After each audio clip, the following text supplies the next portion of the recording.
Discussion. And we'll have another roll call.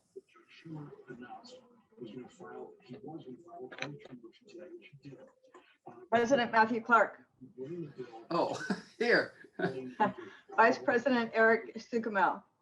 Here. Director Barbara Dye. Here. Director Nancy Marsh. Here. Director David Seaton. Here. General Manager Chuck Duffy here, and Legal Counsel Bill Parkin. I'm Delia Comito, Oh, she's on. General Manager. Isn't that link? Someone has some noise. I already going on got in it. the background. I already Okay, got it. great. I'll know I who would- it is. I would like to request if Pat would be okay with it. We have a number of people here to speak on item number 2. Would it be possible to take that before item number 1? All right, but we have to do another opportunity for public Yes, of course. Yes. Question. Sorry. on if anyone would like to speak on any items not on the agenda tonight. All right, hearing none, we will move to item, we'll rearrange the agenda and go with item number 2 first, unless there's an objection. Okay, item number 2 is the consideration of contribution to the Coastside Land Trust Junior Land Stewards Program at El Granada Elementary School for academic year 21-22. Hi, Oh. I'm Kate Are we- Hickey from the Junior Land Stewards Program. Should I just get started? I haven't done this before, so. Do we want to, does staff want to say anything or shall we? No, I don't have any staff report on this. So Okay. Kate's ready to dive in. Let her dive Go, in. Kate. Awesome. Okay. And I know that Barbara Lohman also, I can only see a few of you up on the top. So Barbara Lohman and I are both here. And I think Robin Arkell will be joining us anytime. Robin's here. She's here. She's here. Oh, yay. Okay. And Robin Arkell. So the 3 of us are here to represent. We have a couple of write-ins from Sophia Lane, who's a parent in the district and also on the school board. And then Joseph Sintoni, who is the science chair at Half Moon Bay High School. And Robin Arkell is the 4th grade teacher at Hatch Elementary School, and she's been working with the program for the last few years. And Barbara Lohman is the president of the Coastside Land Trust Board, and also she and I have been running the Coastside, the Junior Land Stewards Program together for the last few years. And I've been the Junior Land Stewards Program Manager since the beginning, and we helped design the program 3 years ago.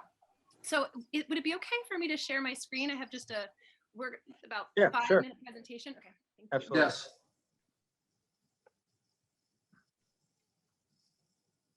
All right.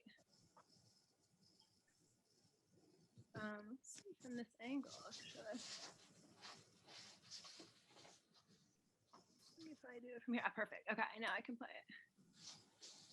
All right, so what I thought I'd do is I'd just first walk you through what the Junior Land Stewards Program is. Some of you probably know a little bit about it, but just to walk through it, and then talk to you a little bit about what we're hopeful for, what we're seeking funding for after that. So,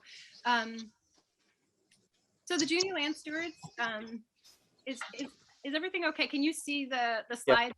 Yeah, fine. Yeah. Yes. So the mission of the Junior Land Stewards Program is, and since its inception, is to connect the Coastside students with their local open spaces and guide them in developing the skills and desire to become lifelong stewards of the open space. And the big program goals are that to foster real and meaningful connections to the local ecosystem, that we're providing them with authentic stewardship, an opportunity for them to really connect and really have meaningful impact in their community, that their learning is experiential and that it promotes higher level thinking. So we'll talk a little bit about how that's done, but through journaling, through investigation, you can see one of the journals, with the hands there, that we're sort of sending kids, and Barbara and I both had this conversation. She said, I'm an educator, the word solutionary, these big words, but the big concept here is that we really want them to be looking at environmental problems and coming up with their own solutions. And another program goal that's critical, humongous for this program is the cross-age grade connection, and that happens between the Half Moon Bay High School students and elementary school students. We'll talk a little bit more about that in a minute. So what the in-person program has looked like, obviously last year we had a virtual program that we ran because of COVID, and that looks really different. And if you were to go on our website, you could kind of see that we had an incredible relationship with a number of environmental educators. And they were just such a gift to these kids. And they did a program where we were presenting them with a video, and then they would do an activity. And really the connection of it was getting them to really know their ecosystem. The in-person program and what we had run for the last couple of years prior to that, and what we will be starting again next year, that we've been doing at Hatch, is an ongoing field study that incorporates a number of project trips. At Hatch, we had 4 field trips. And then we had a sustained environmental curriculum that spanned the year, and that was in the classroom and outside of the classroom weekly. And that the Half Moon Bay High School science and agriculture students were or are the field guides. At Hatch, we've had the AP Environmental Ed students as the field guides. And what that looks like is we go into the school, we do a couple of trainings with them. They come out into the field. We do trainings for them before every field trip that we have the kids out on. And then they run the field trips or the field studies in small groups. So we kind of meet as a group, they break up and do their work. As you can see that, in the lower, in groups of our numbers were about 6 kids per high school student. And then there's a pollinator planting, and that is something we're going to be looking to do with El Granada, and we've been doing at Hatch, a native pollinator planting, big garden, number of gardens. Some of them are visible, the ones you may see at Wavecrest, and a number of them are way out, so you wouldn't be able to see them from the trail. But and then a culminating visual art project and community celebration, which I think is something that would be interesting to talk about with you all, with the community center that's coming up. So what it's looked like at Hatch is that we have a field trip. The first one, we get them out there and they do investigation and observation, looking at the ecosystem, and that you can see here, people they're given a number of questions that they're looking closely at, the season, they're looking at native plants, they're looking at the ecosystem in general. The second field trip is preparing the land for future planting. So in between there, they're talking a lot about what the importance of having, different types of plants, a variety of plants, what invasive plants, plants that are taking over large areas, sort of the problems that those present to the open space, and then getting them to think about what is the importance of having plants that native plants. So this is an example of preparing. We had them doing solarization tarps, which are really, really effective. And then we do classroom planting. So they do indigenous pollinator plants planting in the classroom. And it was I think this year was Clarkia and Facilia, then lupin. Hands-on activities and scientific journaling. This is something that happens weekly within their curriculum. And teachers are helping or doing a lot of this in their classrooms. We do a little bit of this too to help, but really the bulk of this work is done with the teachers in the classroom. Robin Arkell, who's going to be speaking. Field trip 3 is when they're bringing those plants out into the gardens. Here you can see them planting with their high school field guides, working alongside them. And then the 4th field trip is coming back and looking at what's grown and what's changed. So these are some of the flowers that have grown in these gardens: lupin and California poppy and seaside daisy. And the kids make the signs in class. And then that final part is the gallery event at the end, and that's something that see them why we need open space, why the open spaces are important. This was the focus of our first one. We had, as COVID came that second year, we were able to get the field program completely finished, but we weren't able to get the gallery event in this way. So we did an online gallery event that night to celebrate. But this is kind of what it looks like, what the first one looked like. There was an explanation of some of the work that we were doing, some of the artwork that they were doing, where they were illustrating why open spaces are important to them, and writing about that. And then, so that's kind of what it looks like. That's what that's what the program looks like and what it has looked like. So our hope in the upcoming year, and from the very beginning, our hope has been to grow this program, and we have been really, really so grateful for the interactions that we've had with Hatch, and it's been a fantastic program, largely in part because of Robin Arkell and the teachers there.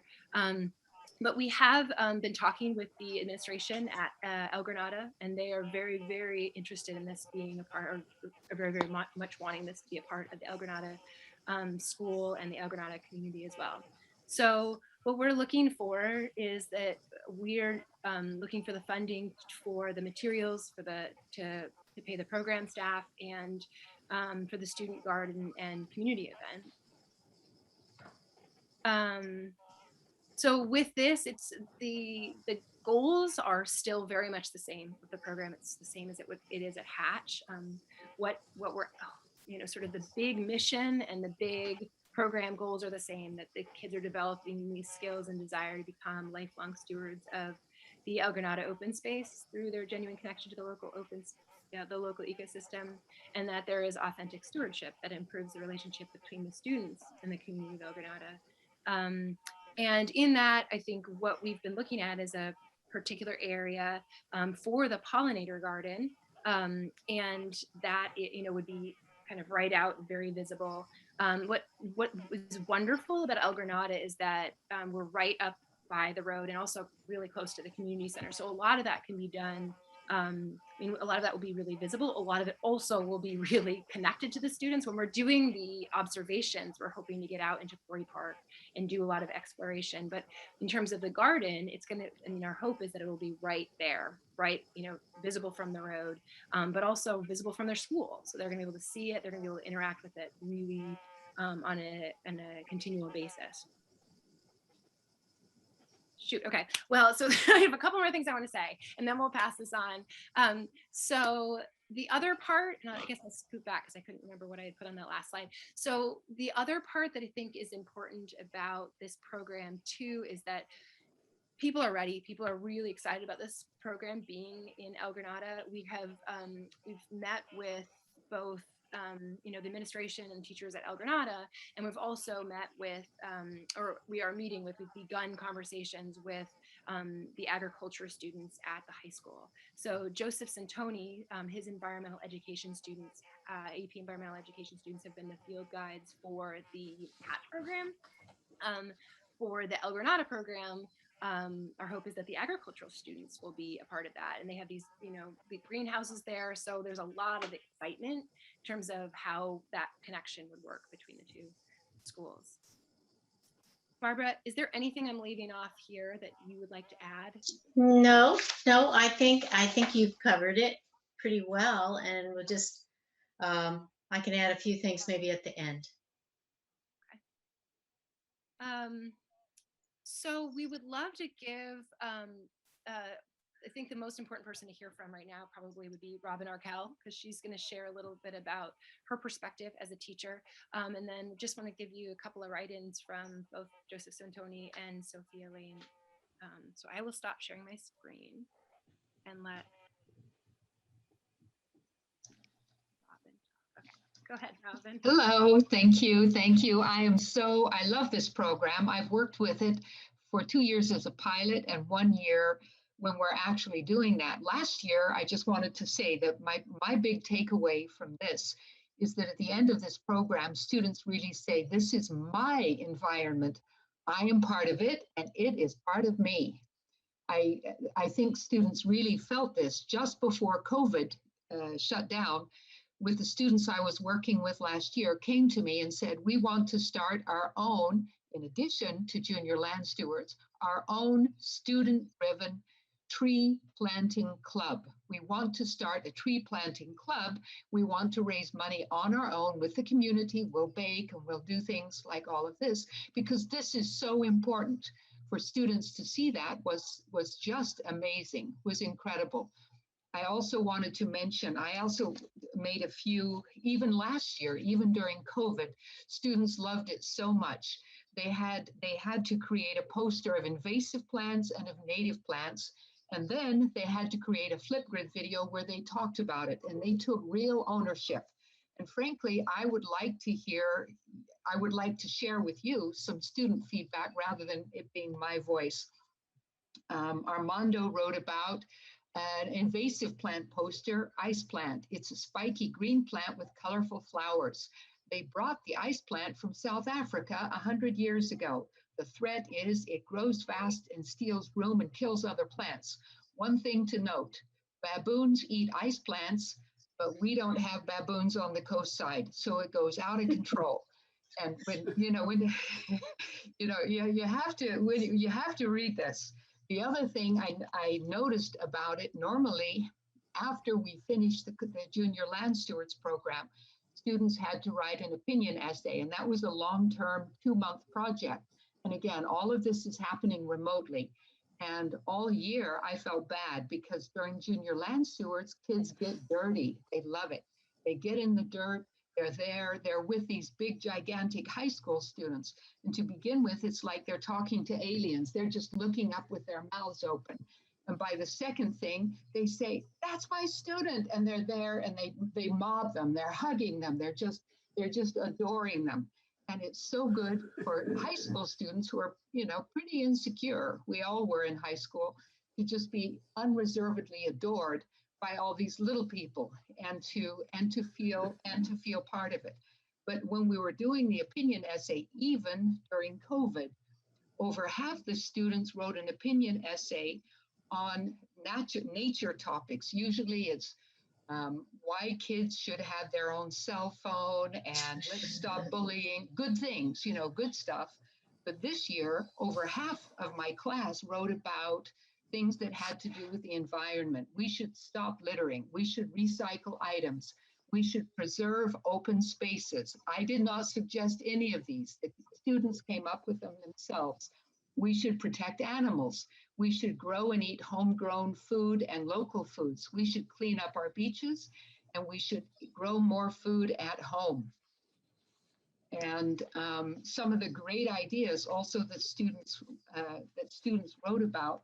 What do you wonder about, subjects? I wonder how things like flowers and plants and seeds were made and how they became a thing on Earth. I also wonder, do owls spit 4 mice skulls in just 24 hours? How does a lemon tree grow if it's not getting water? And I wonder if my wishes from dandelions ever come true. So what I'm saying is this comes out in artistic. Doing this is science and it is nature, but we use a lot of this information, the journaling and so forth, comes out in their writing, in their interaction with each other, in seeing that experiments don't always go as planned. You want this to happen, but it doesn't go that way. Well, that's science, that's life. And for them to say the rest of their lives, I planted that. This area over here is our garden. We planted this. This is part of me. And let me tell you all about this plant, because I know everything about it. To have 4th graders say that to you is immense, is everything to me. Not to be walking blind through the world, but to be interpreting it as they go. And so that to me is the most wonderful thing of many wonderful things of Junior Land Stewards, the Junior Land Stewards program. And I want to say thank you very much for making this possible for my students. Thank you. So Kate, you had a comment from Sophia you wanted to read?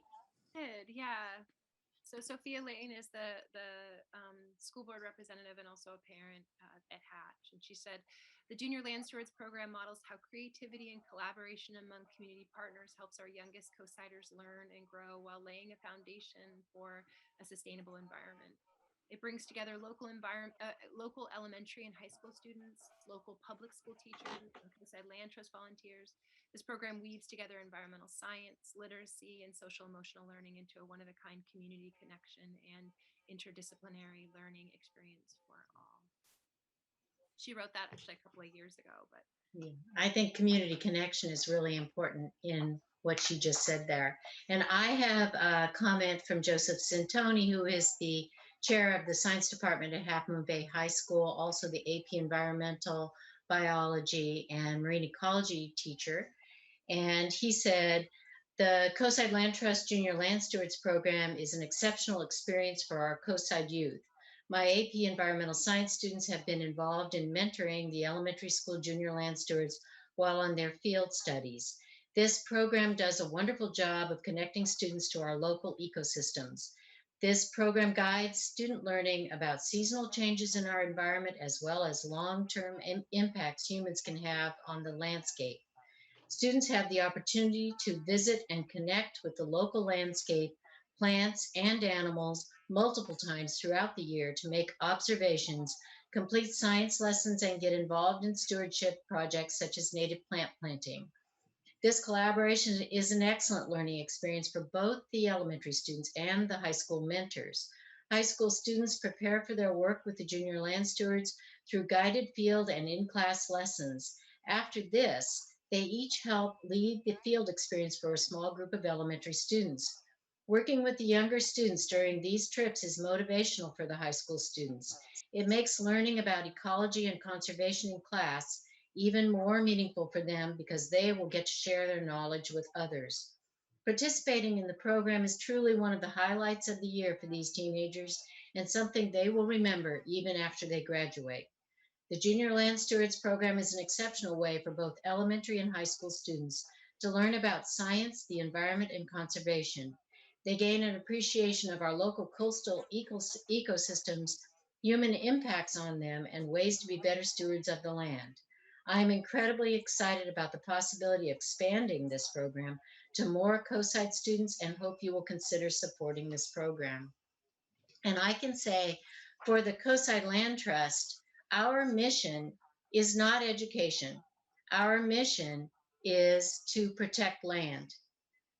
But it is obvious to us that if the land that we protect is not appreciated by the community and by others coming into our community, then it really diminishes the effect that we can possibly have by protecting it. And what better time to encourage people to understand what stewardship is and why we need stewardship than when they're in elementary school, where they are really forming their habits. And I have been so impressed because I spent a lot of years teaching high school, but I have been so impressed by the sophistication of fourth graders. I had no idea the complex thoughts that are in their brains, and they are a truly fertile ground for us to make a lifelong change. So I have to say that this program has been a joy to be part of, and I really want to see El Granada and hopefully eventually all the schools in the district be able to have some parts of this program.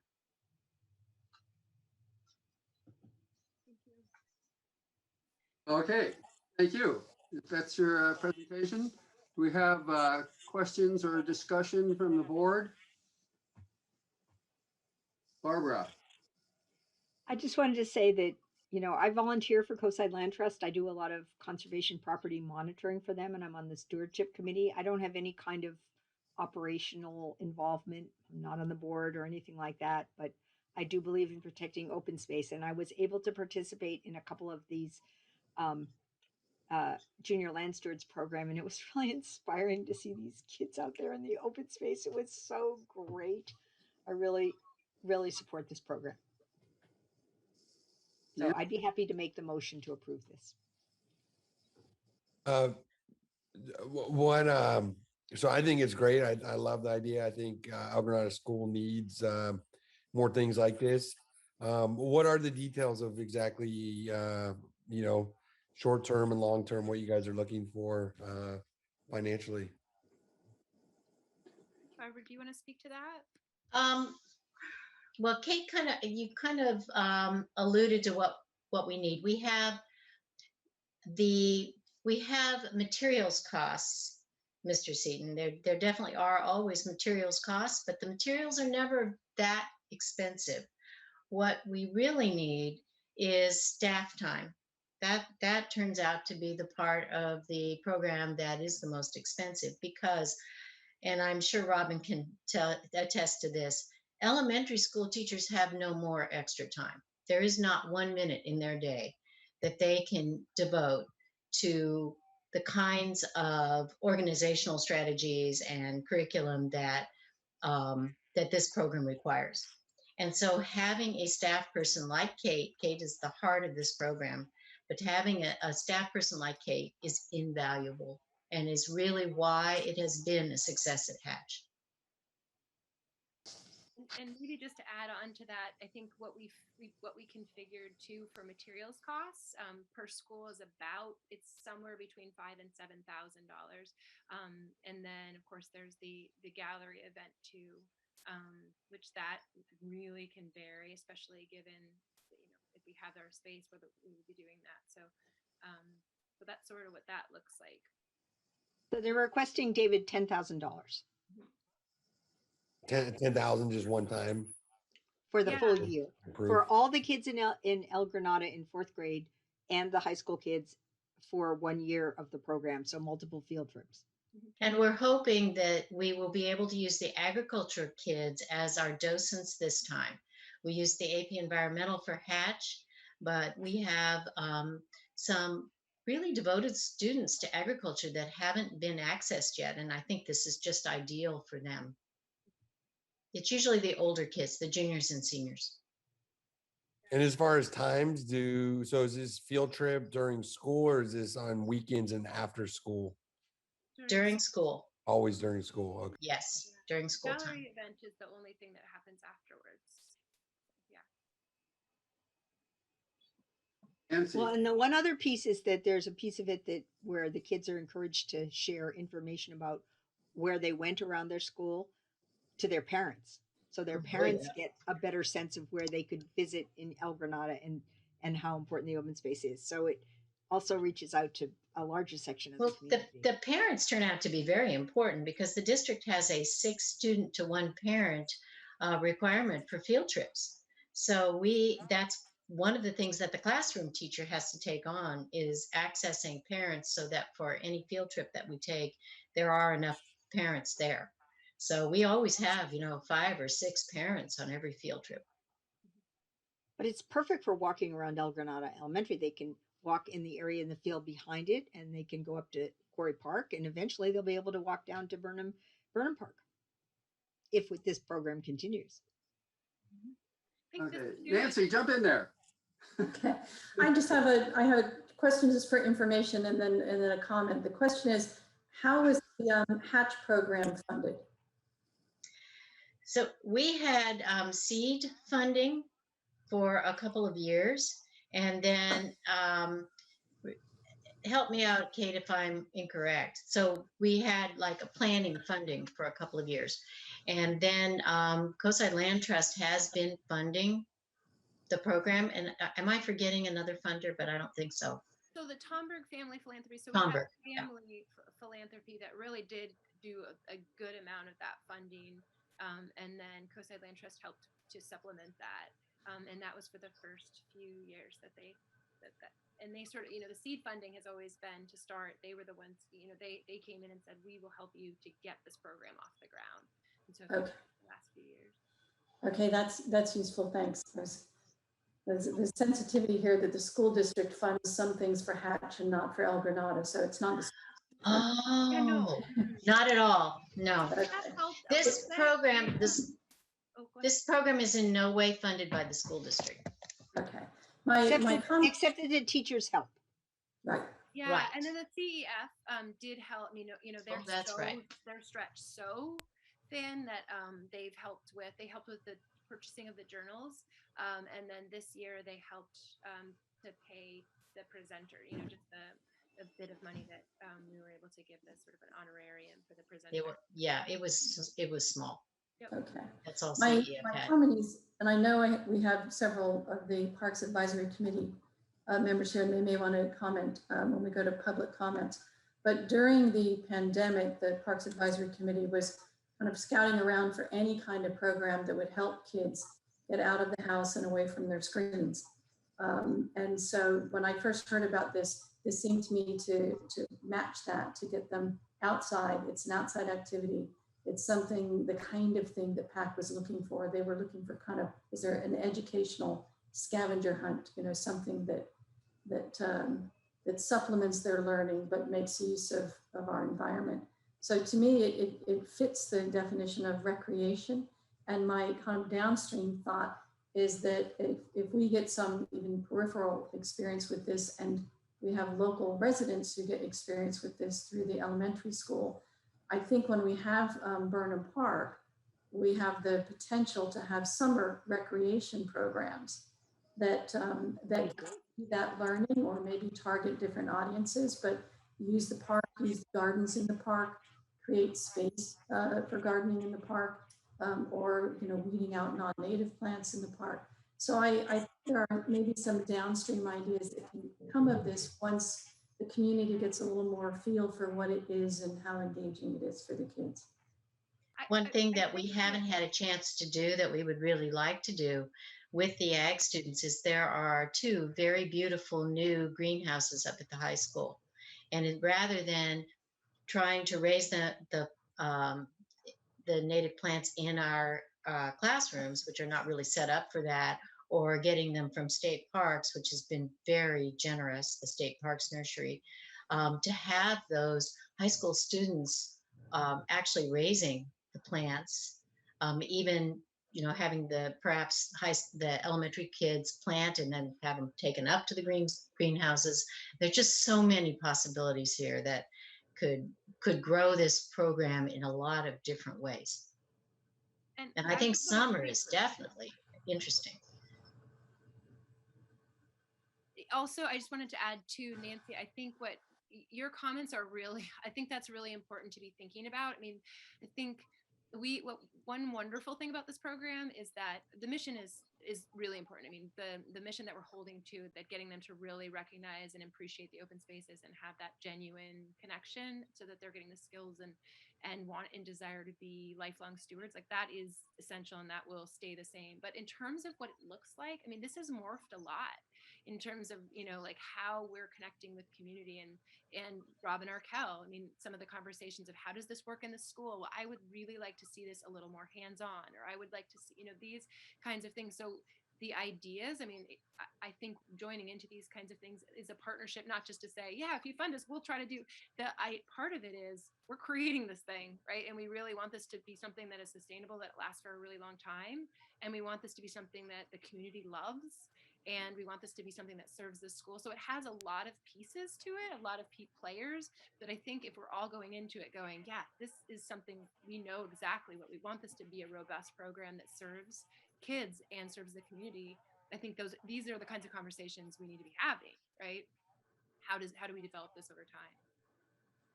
I just want to bring up, so Barbara, I think you had made a motion. If your board decides to move ahead and approve this funding, we'll have to get the lawyers involved and do some kind of grant funding agreement. But I think that's just for work. So, but your board has to take the first step to approve Yes, approve I the make a funding. motion to approve the grant funding of $10,000 to the Junior Land Stewards Program for Coastside Land Trust, with whatever agreement our attorneys feel necessary to put in place. Okay, I would like to make a comment and then I have a question. I think this is a wonderful program and it fits right in. The pendulum has just swung back, and at the state and national level, we now have commitments to preserve 30% of the territory of the country and the state as open space. And we had better get going on igniting that interest and getting those people trained. And this is just what's going to do that. And so I think it's a really great idea. My question is, you've already said that the school district doesn't fund anything. Do they facilitate? Do they make this easier in any way? It seems to me like this is what the school district, it should be in every curriculum. So, but they support this in general and in other ways, right?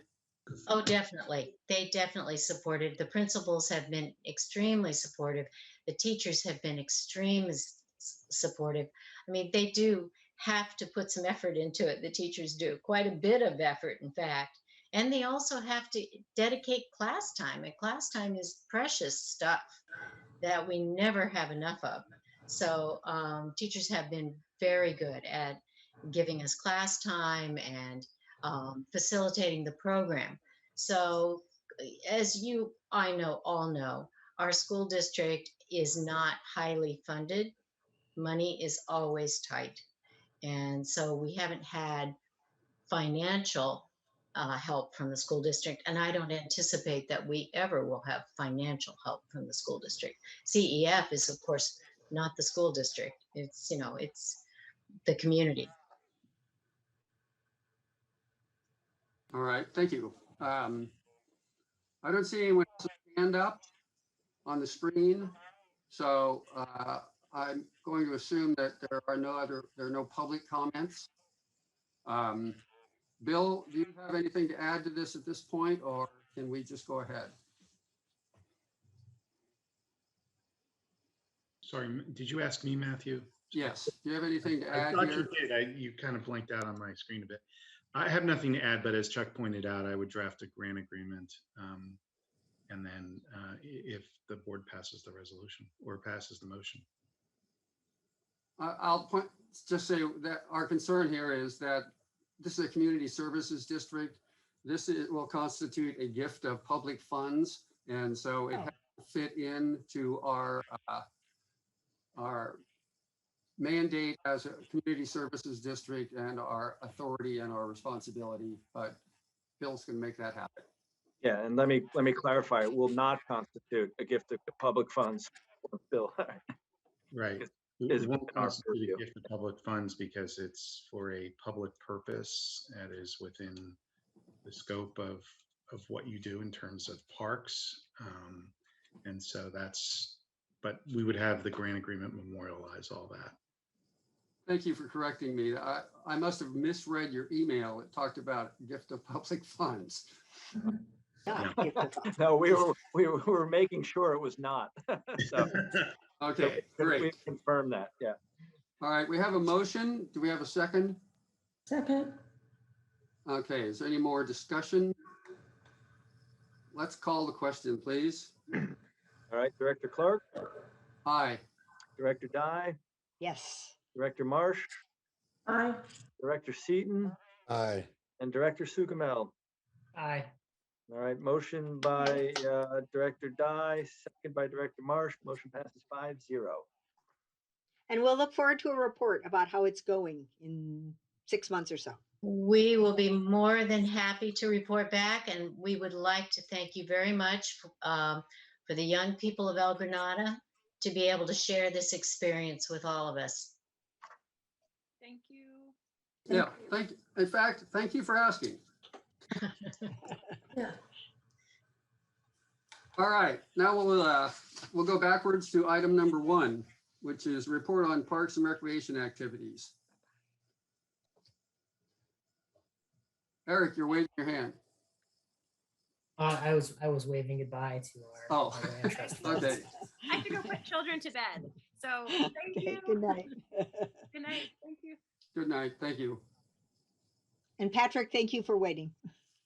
Yes, and who at the PAC or on the board are taking the lead on this item? I think Pat. Pat is here, so Pat can take the lead. All right. And then just to be clear, Pat, we have 2 things. One is to approve the movie, which requires funding, and the other is to approve the summer guide.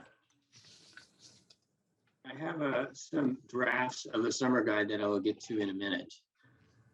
So if it works, I'll get started on just a very quick summary. I believe a summary of the family movie night proposal.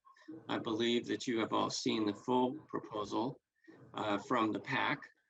And basically, so the public is aware of what we're talking about. The proposal is for a family movie night and the meadow at Quarry Park, organized by a movie night organized in 2019 at the meadow at Quarry Park, organized by San Mateo County Parks Department, drew over 200 persons and had positive feedback from the community. In fact, one of our PAC members, Fran Pollard, who is a neighbor to the park, said the event was very popular and did not cause big problems for neighbors. San Mateo County Parks has neither the movie equipment nor the staff available in 2021 to hold this event this year,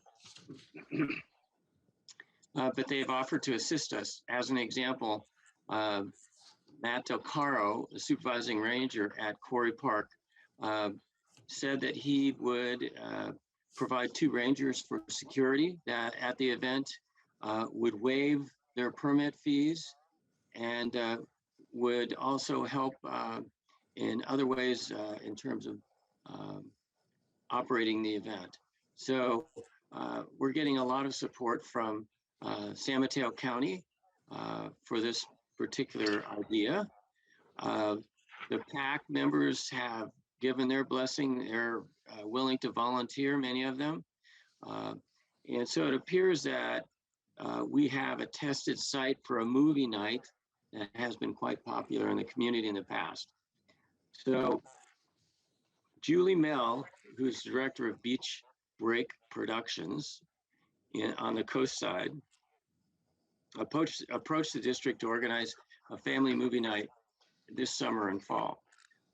So I've been working with her to come up with the proposal that you have seen, and that would be to provide basically the projection equipment, movie, projection staff, secure the movie rights to show it, as well as, let me see if I've got it here all, necessary lights.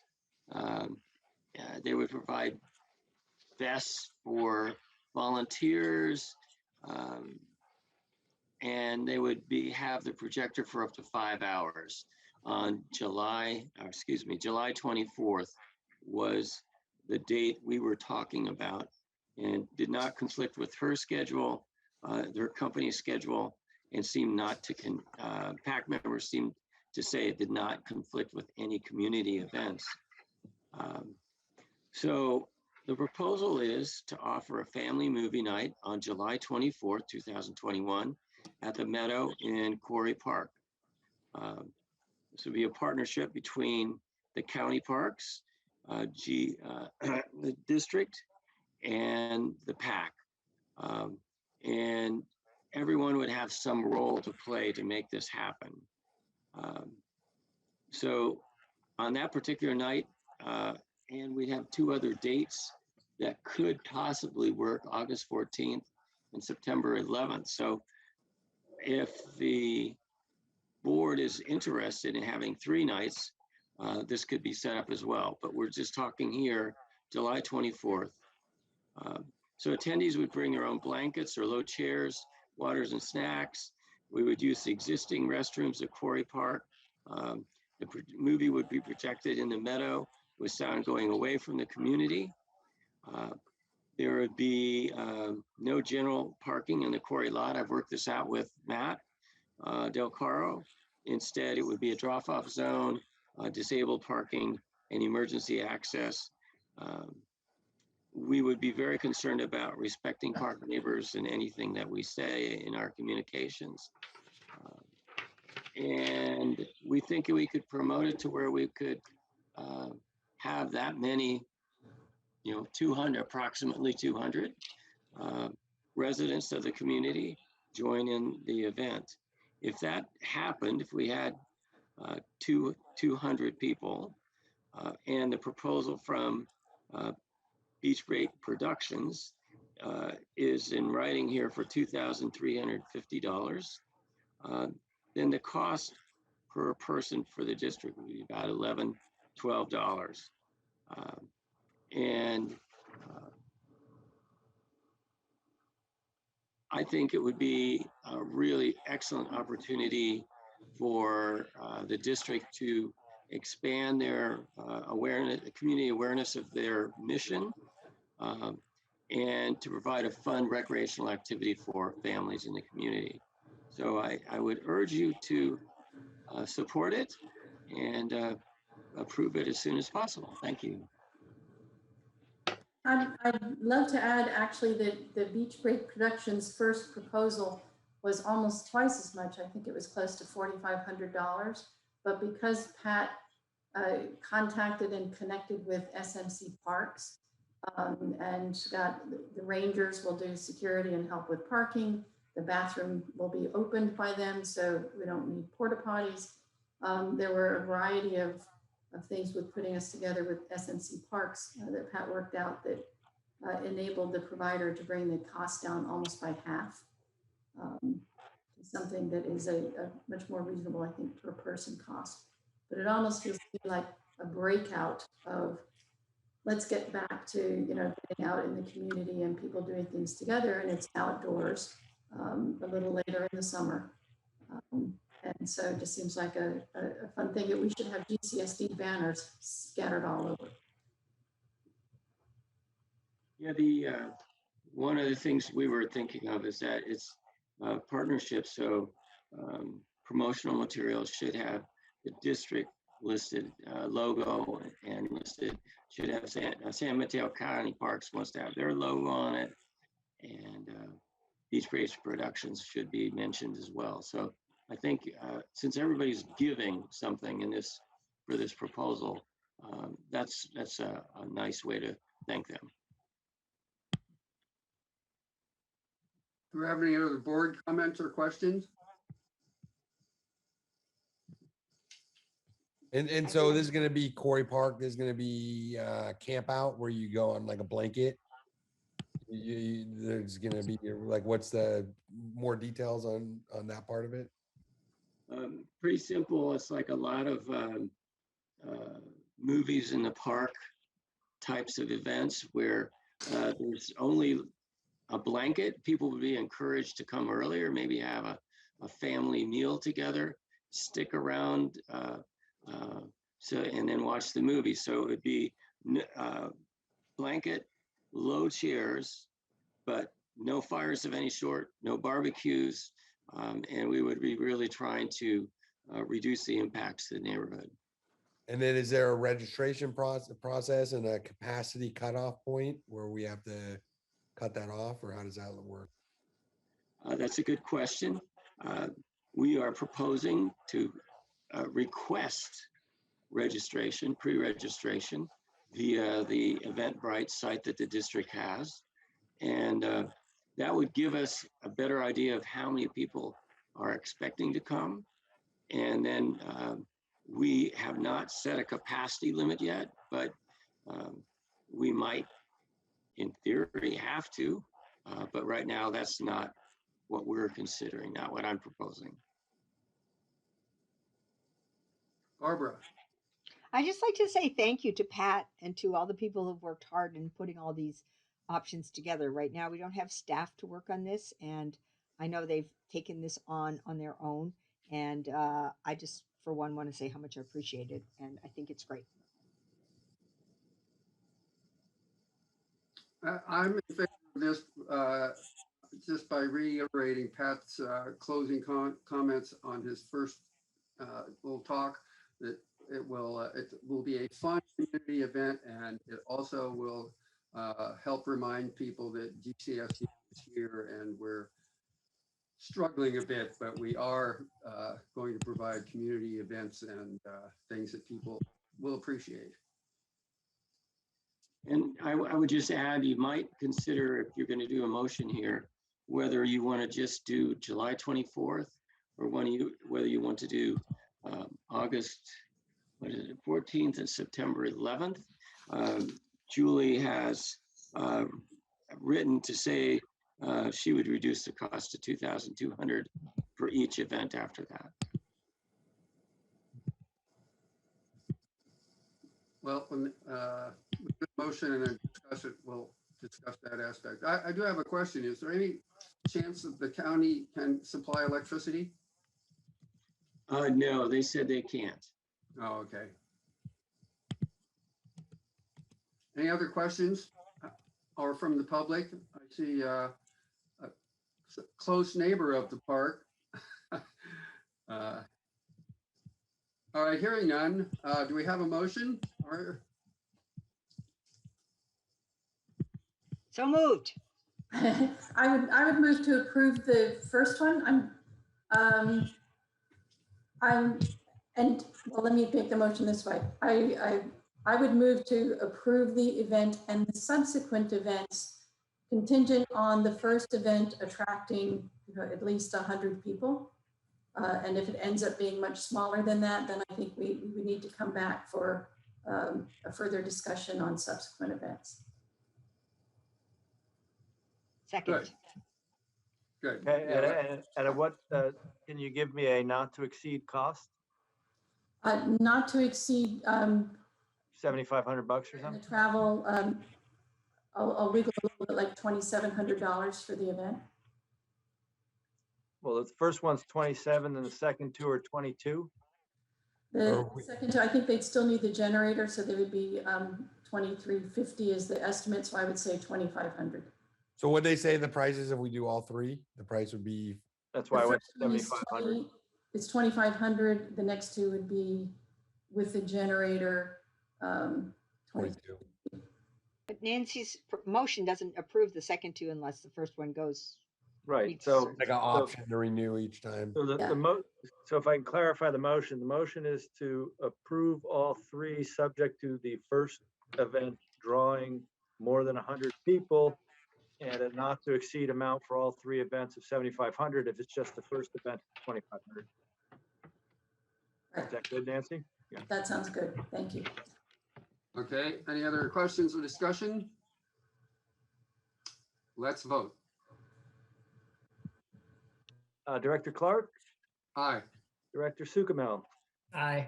Director Seaton, Aye. Director Dye, Aye. and Director Marsh. Aye. Okay, motion passes 5-0. Who seconded that?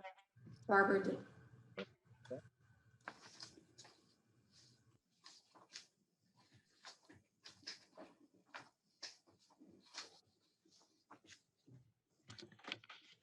Okay, you're on, Pat.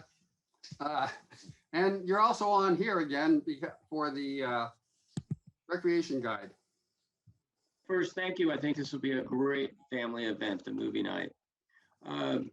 It looks like I'm not finding it here, but I did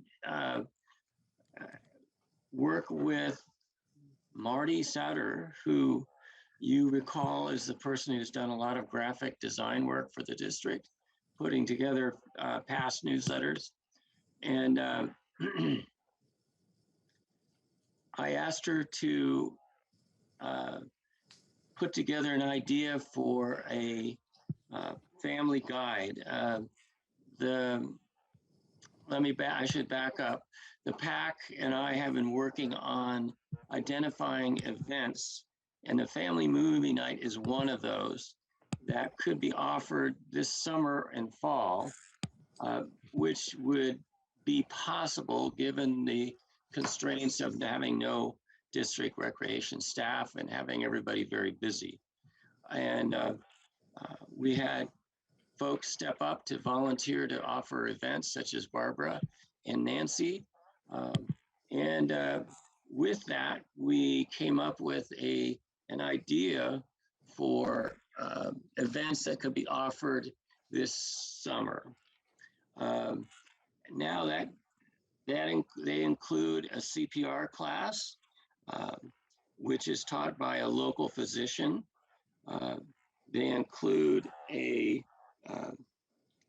beach or a park cleanup, a Burnham Strip cleanup, and Sea Hugger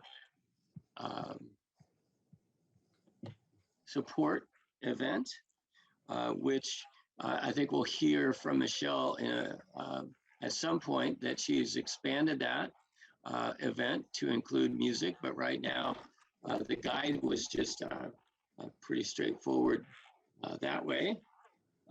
Just no music, but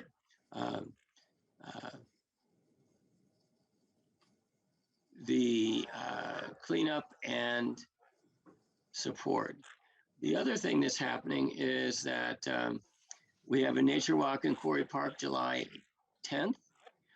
We also have a suggestion for a history walk. And so that gives us 5 events, 5 events for this summer that could be offered and could realistically be expected to be have enough volunteers and so forth. The family movie night at this point in time would be the only one that would have costs associated with it, direct costs. The others are all free event. Now, Michelle will I'm sure, speak up about adding music to the park cleanup. So I'll defer that to her in a minute, but you're seeing an example here of what is just the guide in a very rough Word document format. Marty would fix it up and make it look very professional.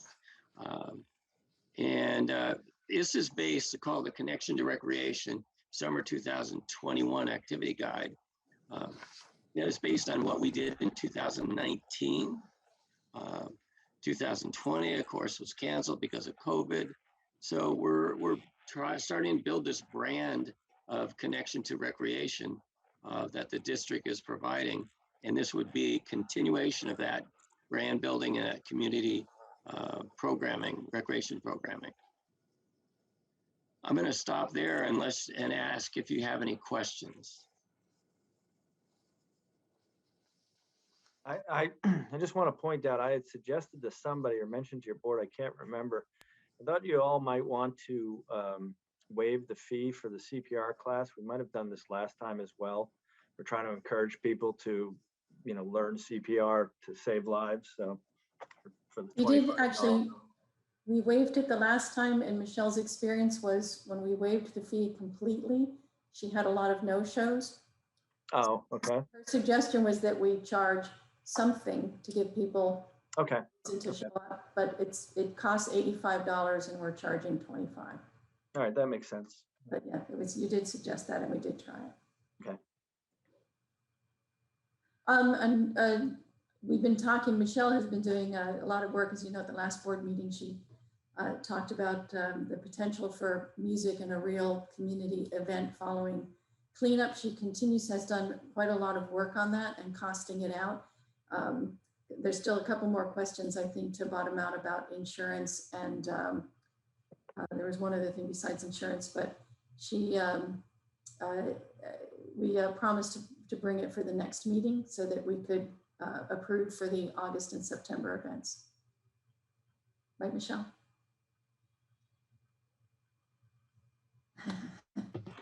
So I've got a band set up for August and September. I've got the False Bottom Band, it's Dan Littlefield Hop Dogma for September. And August I have, I'm blanking it right now, but I do have 2 bands. And I think Delia got back to me and she couldn't see anything that required a permit for what we're doing. So I think it comes down to just insurance. Still got to get Dan on board with the beer. If he wants to sell beer there, I want him to take care of the alcohol license. It's well within his purview to do that. So I think those are the only 2 loose ends. Garbage pickup with Sea Hugger, it's being run as a separate event now. It does happen prior to the concerts.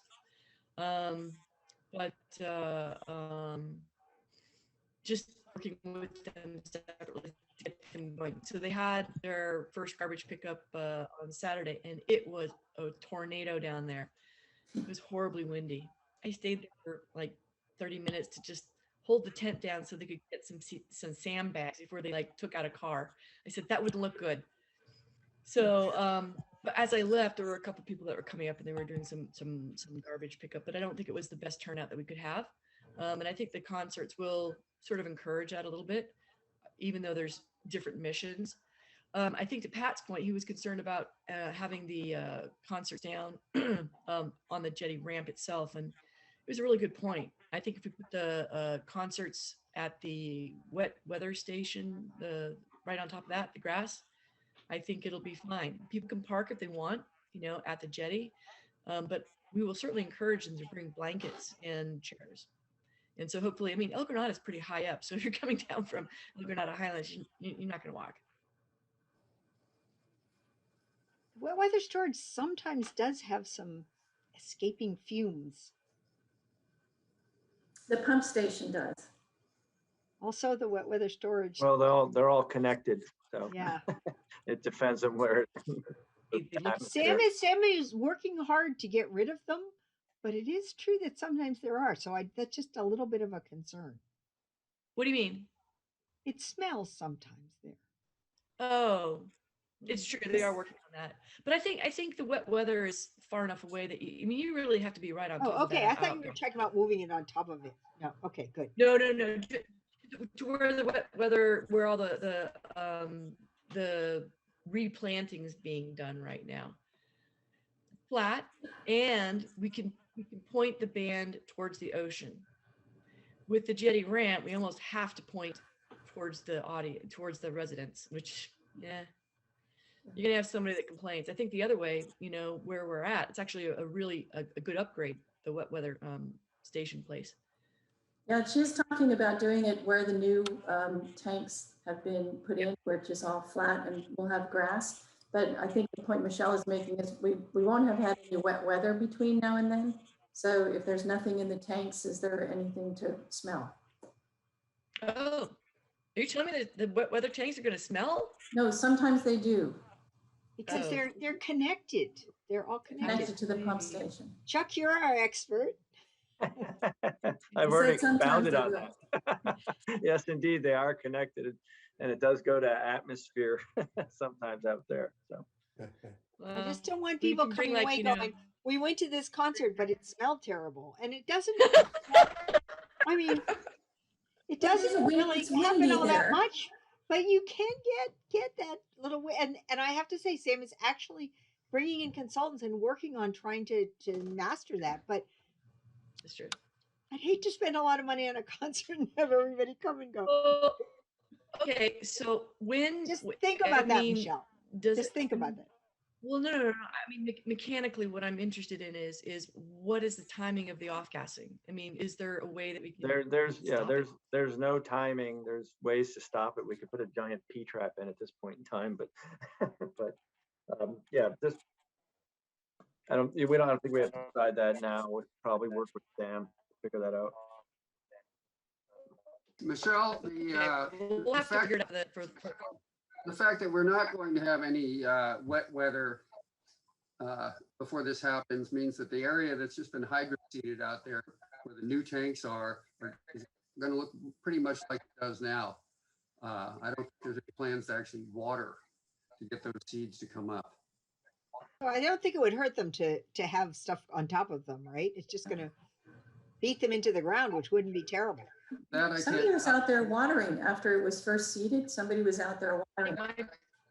Right. That's why they did it the last time, but they never came back. So, well, one watering isn't going to do anything for hydro seeding. Right. So I wouldn't worry about that. It's just going to be the same stuff that's there now. Well, I think as we kind of grow up and we move into the park, we've got a sign out there that says this is what we're going to do, and we start doing stuff on the Burnham Strip, and if we get complaints about smell, which according to you guys we won't in August and September, but if we did go to October or something like that, maybe there would be a rain and maybe there'd be some off gassing. We need to know that and encourage Sam to continue to fix it. So when you did the cleanup the other day, you didn't notice any smell? No. I walk or bike everywhere, so I go along that road maybe once a month. Sometimes twice a month, but I've never noticed. In fact, back before COVID, I would walk year round to, I guess it's been 3 years, from my place in the harbor. Never once smelled any smell. I have it at the pump station, but not at the park. I mean, either way, I think it would be maybe good for a whole separate agenda topic because we're about to double the size of everything for that and then build a huge park on top of that. So I think it is a good time to take a step back and say, wait a second, before we commit to all these things. I've always said that. I think it is. There's times where I think it just with everything and how the atmosphere is everything where it just smells horrible. Other times you go out there and it doesn't smell, but I think having some type of analysis of that would be interesting. I think, you know, whether it ties just into this and then kind of the broader context of what we're doing, I think it does bring up an important point that should be looked into. Somebody brought it up on Nextdoor on the stream that Tim Costello was informing people about the tanks on. They lived nearby and said, now will the smell get that much worse? And he did say they were working on it. Tim said that, and Yeah. asked the person to contact him whenever he smelled it.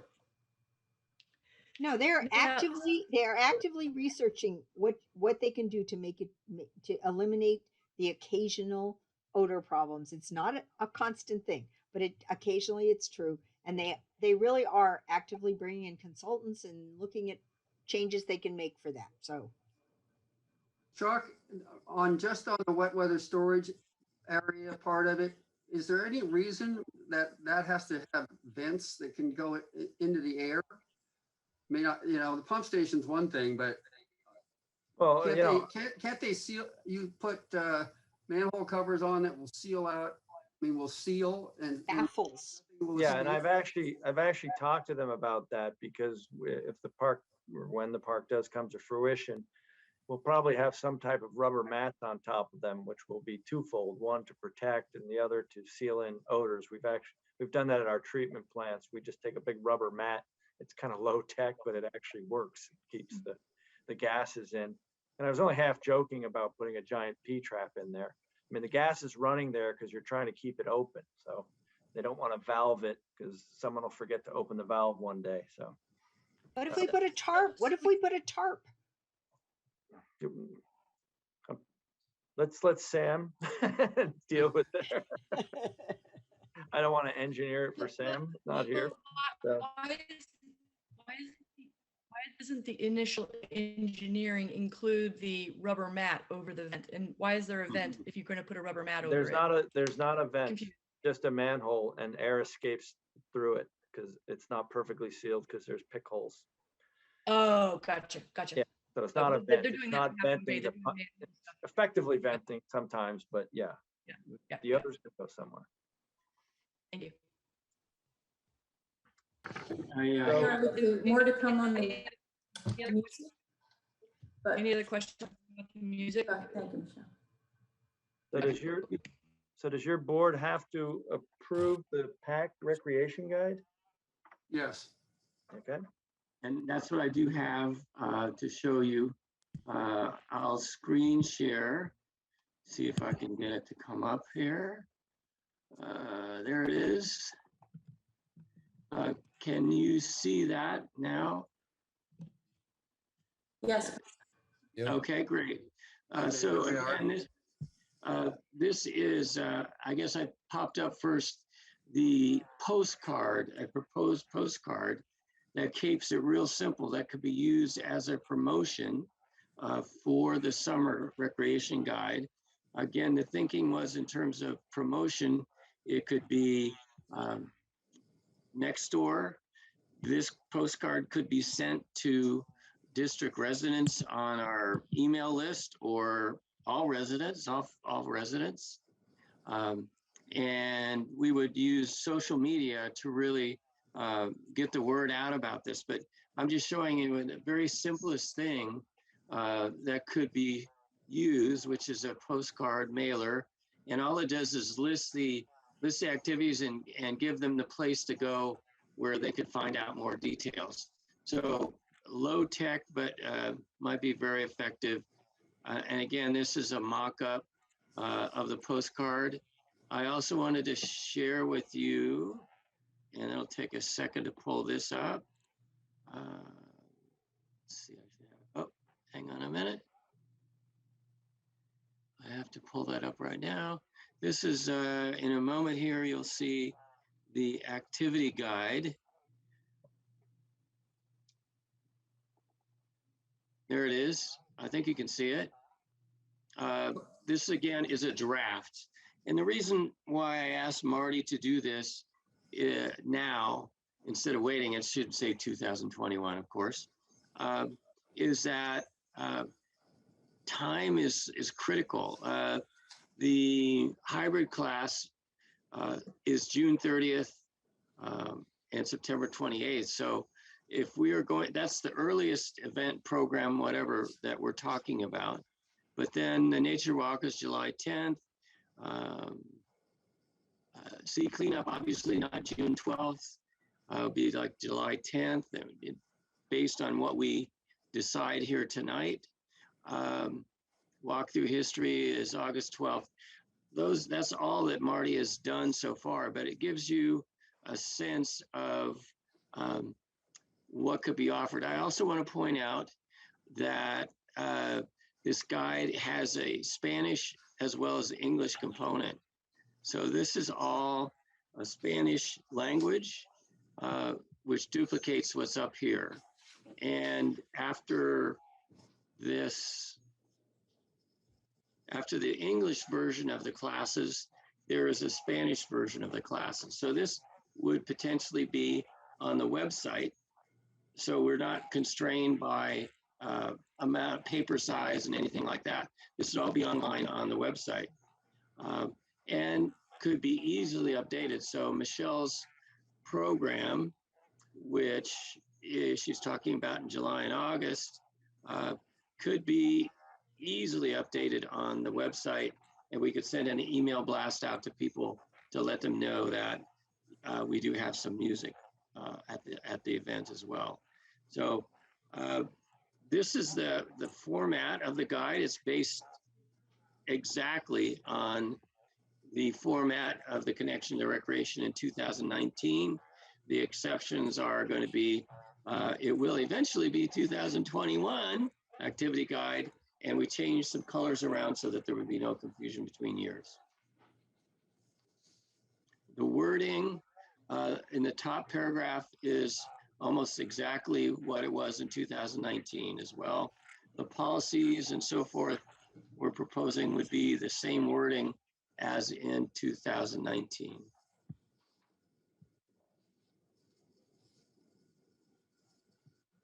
Pat, since tonight we approved the movie, you'll add the movie to the guide.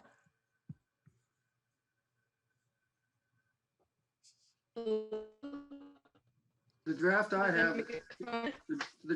have contains the movie. Yeah, I think this is just his first mock-up with the graphics.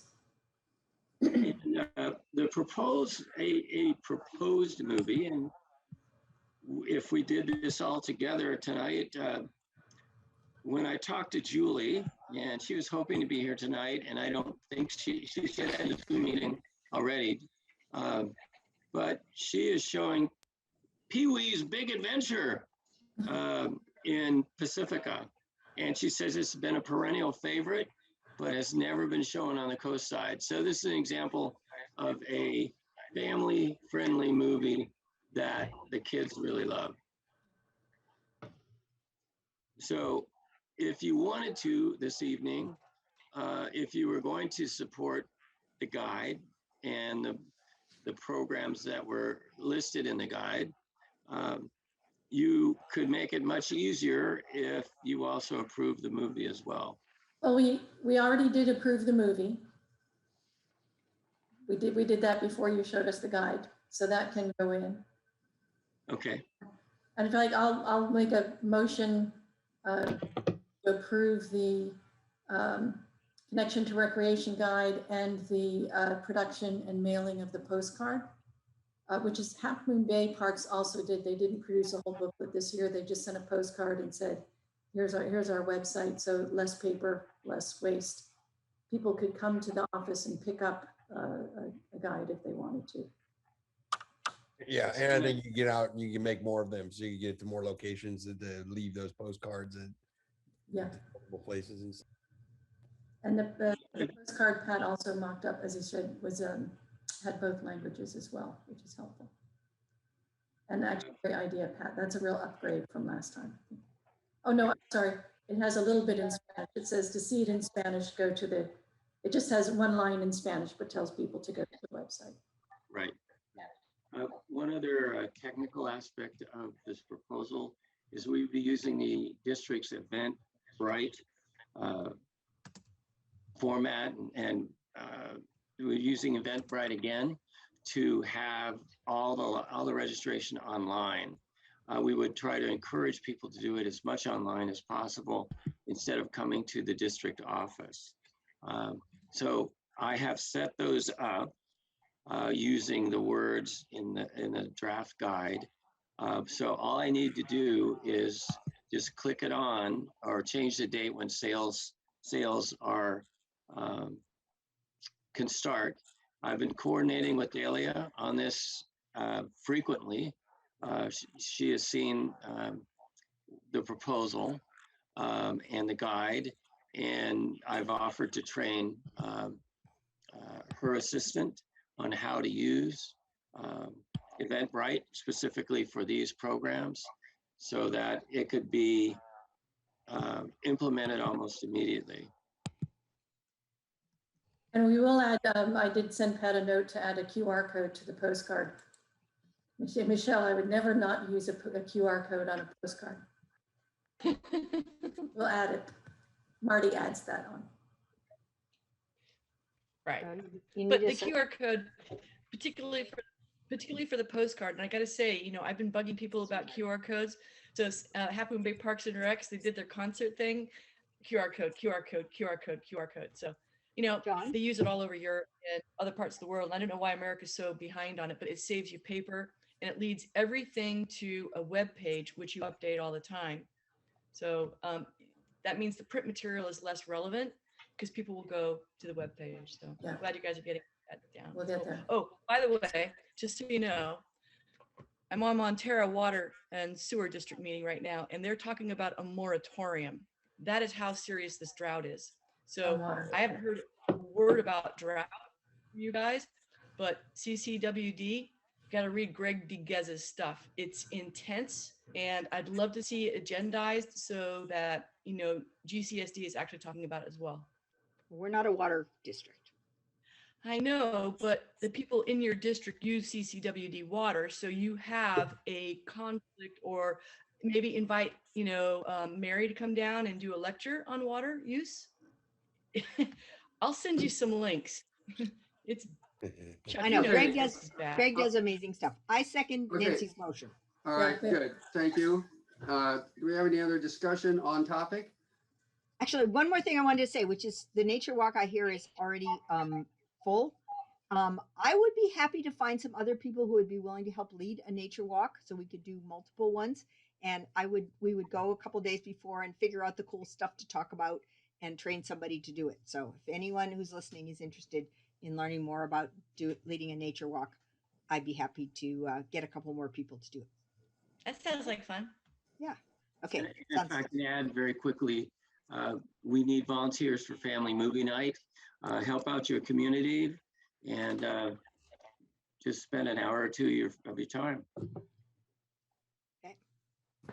Lots of volunteers needed. Can I just mention to Bill that I will need to speak with him regarding the agreement that we have for the teachers, and there's a couple minor changes that we need to make, and I hope to do that early next week.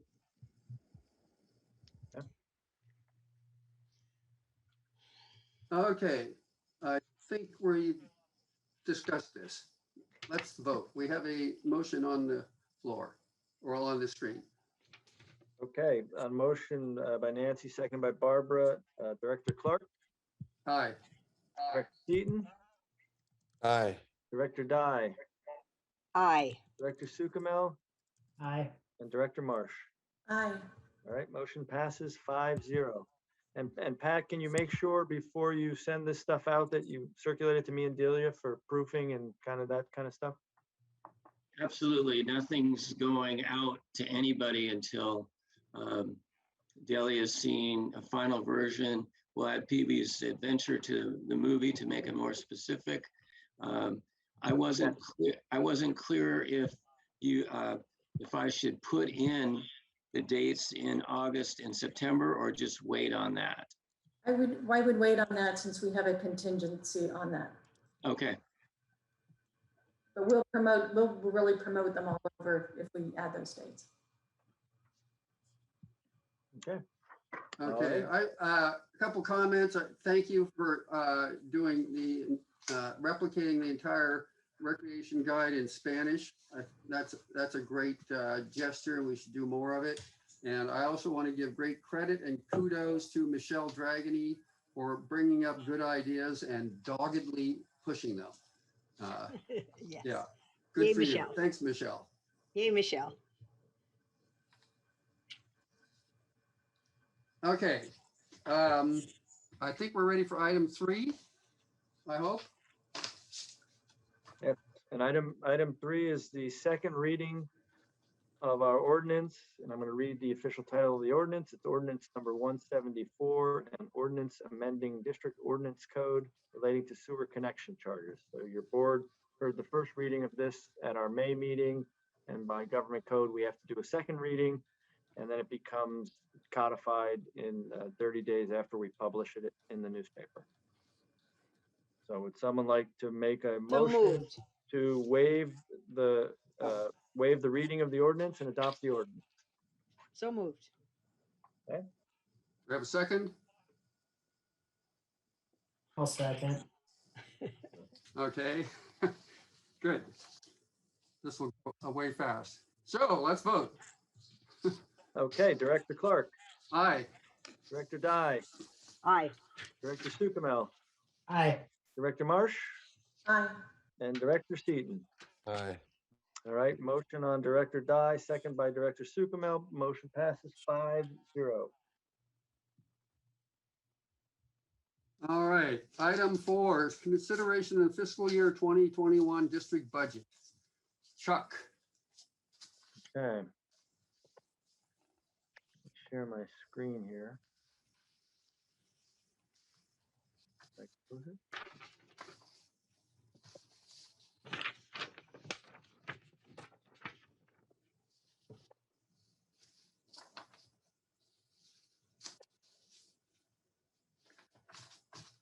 Okay, so we circulated, bear with me a second here.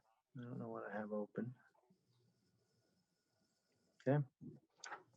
So we circulated a corrected budget. So the budget that went out, we had a glitch when it went out. I'm sorry, I'm trying to multitask here. We had a glitch when it went out, when it formatted. So I'm sharing my screen now so you can all see the budget, the budget that was recirculated. So the first one that went out had a glitch that knocked out a formula, and it showed that we had negative balances in our reserves, and obviously we don't have that. So I'll start with the sewer side, the operating revenues. The revenues are relatively flat with the major exception that we are now taking the property tax allocation, which we used to split between the Parks and Rec and the sewer, and we're taking that 200,000 that was allocated to the sewer side. We're now allocating all the property tax to the Parks and Recreation side per your board's direction at our last meeting. Our ERUs are remaining relatively the same.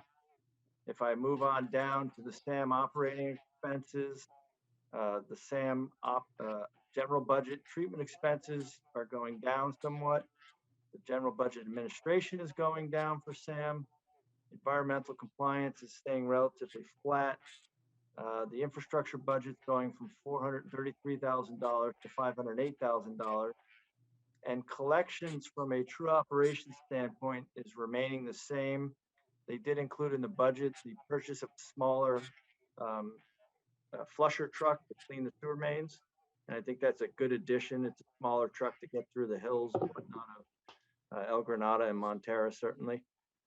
And the overall budget last year was 1.775 that we paid to SAM. This year it's going to be 1.733. that's good news. As I pointed out in my memo, they had a bunch of years at SAM where they uh, uh, substantially increased the budget. So they've kind of righted the ship a little bit, and they're going flat. So, And they're expending more on capital expenditures to replace some of the equipment They- that's reaching the end of yeah, yeah. I think they're doing.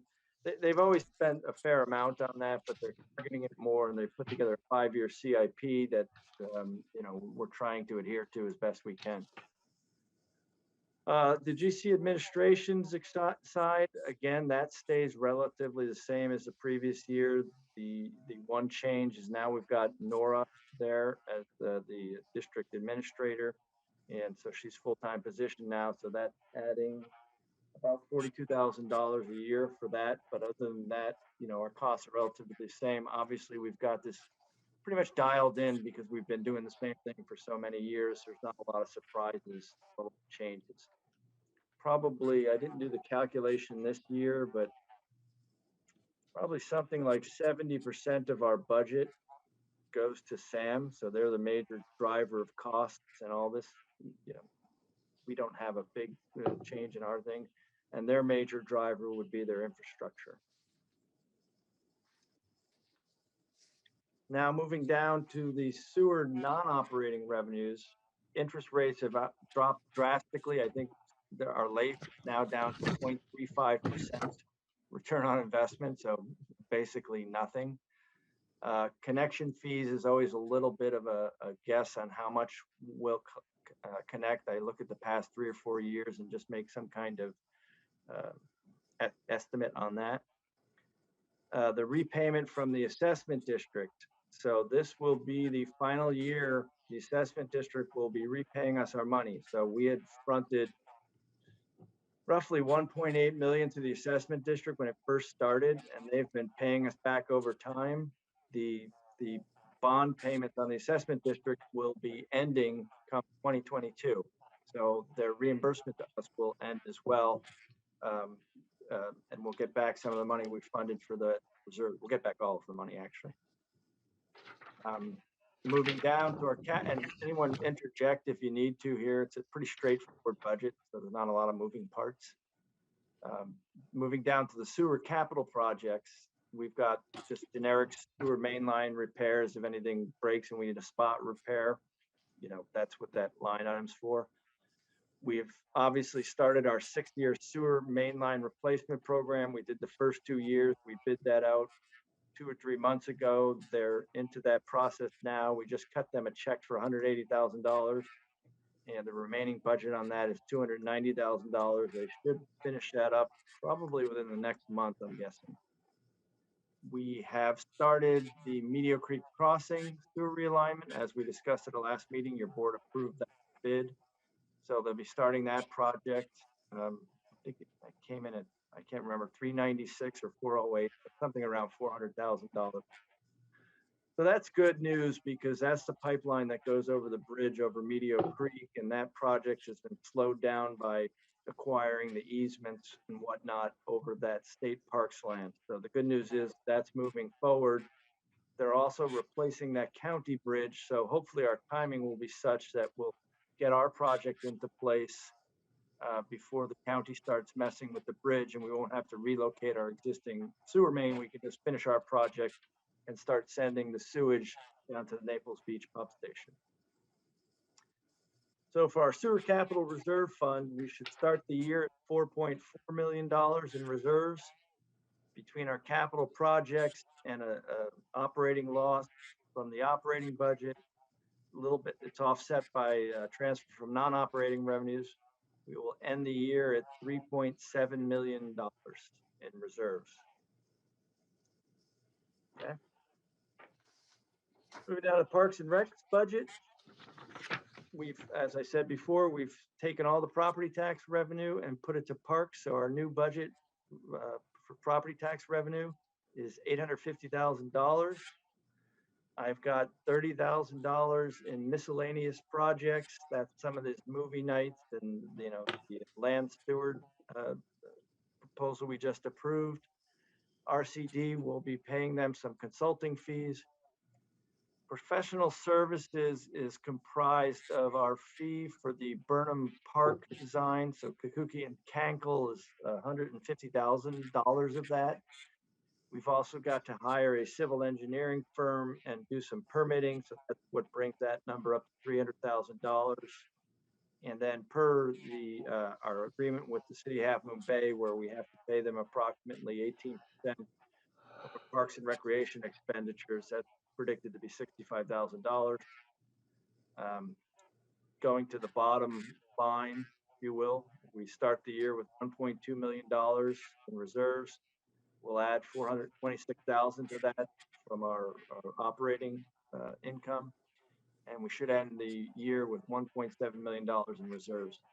It's a little bit of an artificial number in the sense that technically any property tax we've collected since 2014, when we became a Parks and Recs district, is available for Parks and Rec. So we have probably collected something like $3.2 to $3.4 million in property tax. So so there is some more money that could be utilized for other projects if needed it. That is the budget in a nutshell. So are there any questions or comments? The process moving forward here is this is your first look at the budget. You don't approve it finally. We set a public hearing in July for the second look at the budget and final approval. So that's where we're at. Chuck, I have 2 questions. Okay. First is, did the salary line include any funding for a recreation coordinator? Was it just? It did not, and that would be in professional services. Okay. Oh, if we contract for. We contract, yeah. Got it. The second question is, I dropped you a note recently looking for the final agreement with Half Moon Bay, because the draft agreement that was in the LAFCO papers looked like we might have the opportunity to recalculate that 18%.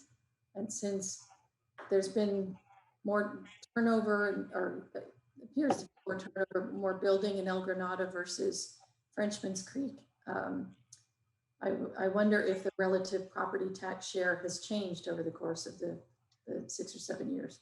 And it probably has. And we actually, I talked with Delia about that probably a couple months ago. We're going to have Tausig do a new calculation. They did a calculation. Tausig's our district consultant. They did a calculation on that however many years ago. They've redone it once, and we haven't expended a lot of money, so I haven't really looked hard at it, but I'm just going to put them on a yearly basis. The agreement does call for that to be recalculated on a yearly basis. Great. So we don't pay them any more than we absolutely have to. Right. Barbara. Okay, on the administrative expenses, I see that the CCTV number has gone down quite a bit. Where in here is this requirement from or at least starting to address the requirement from the Regional Water Quality Control Board that we do this analysis of all our lines within half a mile of the harbor? Yeah, and that requirement, and we're going to have to figure that out. We're going to have to work with the regional board on that. I'm trying to remember if they did the final passage of that resolution. I think it just happened. I think it just happened as well. They did the first reading a couple months ago. Yeah, so it gives us 5 years to do a bunch of the requirements in there, and then a little bit longer on some of the others. So we've got some time to look at that. So I wanted to wait till they pass the final resolution and then to sit down and talk with them and see what we're looking at, because that's going to be somewhat of a negotiation. I want to try and dictate that, that to make sure we're spending money intelligently while we're, CCTVing. Yeah, and our community needs to know that we're being forced to do this, and there's a cost to what the Regional Water Board is requiring us to do. Yeah, and what we're referring to is they did a basin plan amendment for the I don't know what the name of the basin is right off the top of my head, and they asked us to inspect all our lines within a half mile of the beach, which is dang near all of our lines. So, the thought that there might be a line leaking in the foot or crack in a pipe in the foothills of El Granada that's getting to the bay is unlikely, I'll call it. But their requirements don't always make a lot of common sense. So we'll have to figure that out. And then I wanted to note that while we have had to use reserves in this past year, and that's why we're looking at for next year doing a rate review, a review of the rates for people to pay for the actual things we're doing here, we still have reserves of $3.7 million. So yeah, and that's a healthy level of reserves. We've got to keep them in there because if Sam goes on with their 5-year CIP, we're looking at our share 22% of $2 to $2.5 million. So that's what that's for, as well as our mainline replacement program. and when people voted to form a community services district, it was disclosed that the property tax might go solely for parks, and that might result in a small rise in sewer rates. However, we still have just about the lowest sewer rates in the county and about half of what our neighboring districts are charging their people. So yeah, we need to take care of our system.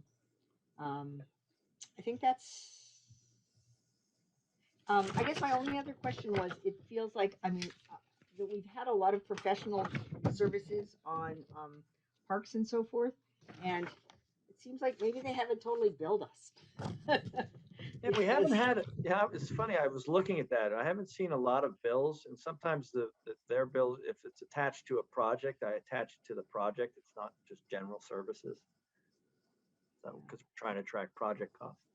Yes.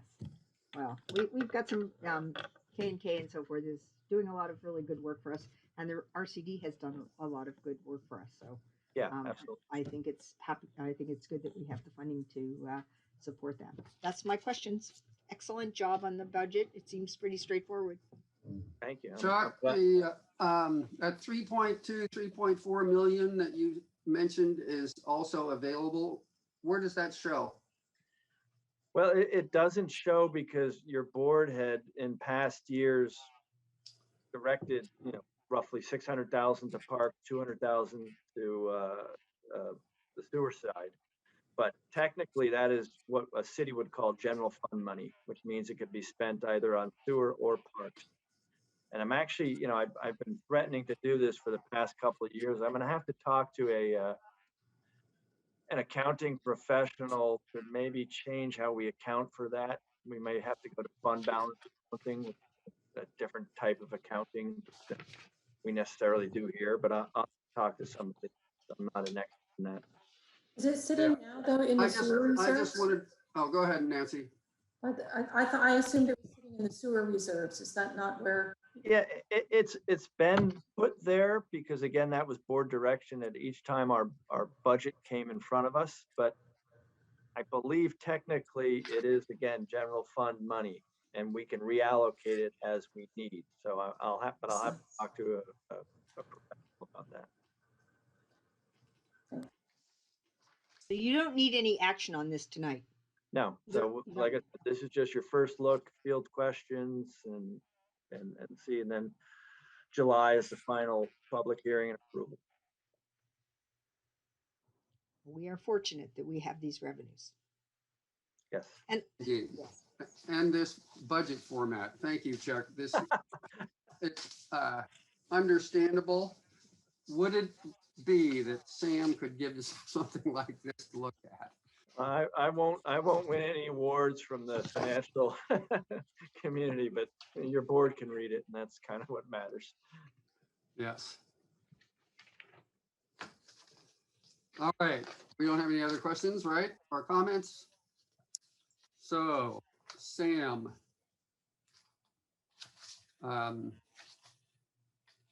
Barbara, do you want to start this off, or you want to not say anything? Well, I don't know. I think we reported that we passed the CIP. So there's going to be a lot of work being done at SAM.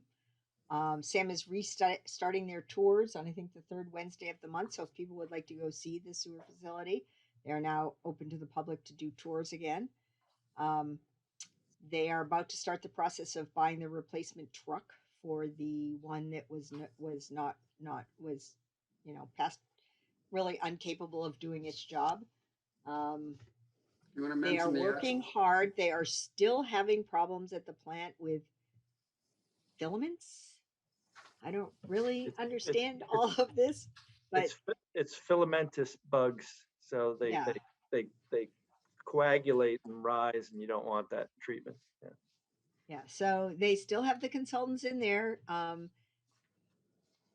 It's still a mystery exactly what, there's been an upset for what, 6 months now?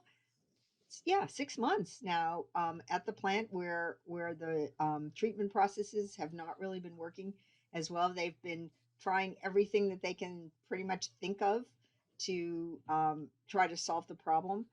They have consultants in who are working closely with them, some experts in the field, and even they have not come up with a magic solution. Oh, just do this and everything will be fine again. They have rehabilitated the basin that had been there for 20 years that they had been using. They put all new fine diffusers, which are like little bubble things that send the bubbles up through the solution, and that's done, and the wastewater is there. But because they're having so many problems, they now have it in two of the second basins. I mean, this problem has not been solved, and I guess the regional water quality the regional water quality control board is going to come in and take a look. There may be some repercussions for the fact that they've had violations. Again, the violations are in the area of the oxygen content. Is that right? In what's going out into the ocean. You can correct me on this, Chuck. But they are working really hard to solve this problem and I don't know what more they could do to try to solve this problem than bring in some experts in the field and try to figure out what the source is. Yeah, and their issue is the biological oxygen demand of the effluent going into the ocean is too high. It's above their 45 limit, and that basically means you have too many organics.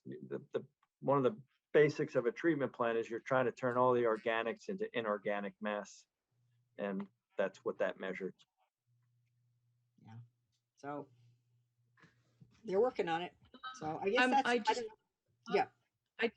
Sorry, I'd just like to, I've talked to the Environmental Inc. guy. Michelle, are you there? You're frozen, Michelle.